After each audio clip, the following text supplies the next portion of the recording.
Sorry.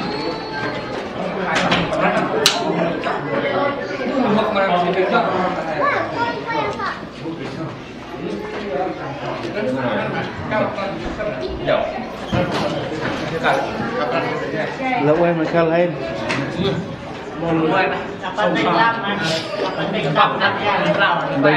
đánh tan pre-born quay phim bên này nè bông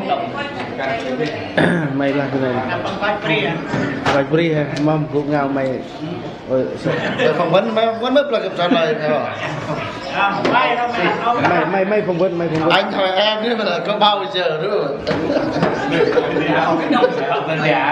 mà phỏng vấn là phỏng vấn lúc trả lời tôi ngoài nó mất một lời Mạc Năng A Sinh Phùng Hên Phùng Phú Non Hàn Bồn Đô Cung Ibrahim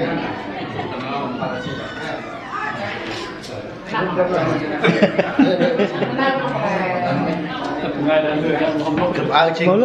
Bác sắc cụp trình vợ Thomas Bên nào thì mới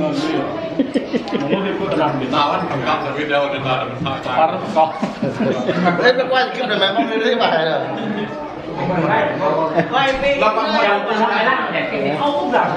mấy phỏng vấn thì coi nó lọt nó can này ở ta mới được càng người ta rất là hay thì mà ai chui thì lọt được can một khi thì lọt được can này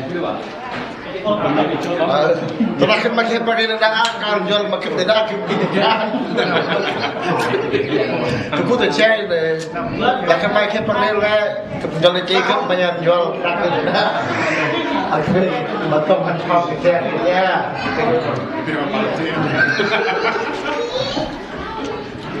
nggak nih ke bên cry rồi ai chỉ cry cướp nữa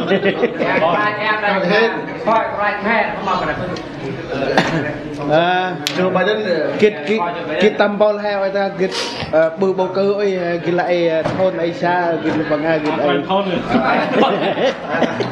bên đua sao vậy ta đã cái bộ hai cho nó không chắc là cái sao đấy mà nó không phải chờ không cái điều cái là về mà cái program ấy cái này ông đó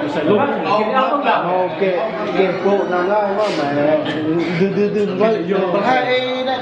nó bảo nó answer the một cái op hai lúc rồi answer question cái gì á không liên can đến bạn nào ấy còn bao nhiêu lại thì nó ai tôi nói ai mà nó không xa khăn mai mà ra mà phép đấy nó phải anh lại màu nó ai là con đưa nó ai là mình đưa bự nó ai là tầm dài mày thì là cái ri múc phải ri không anh đọc lúc lại anh thì cái lớn mình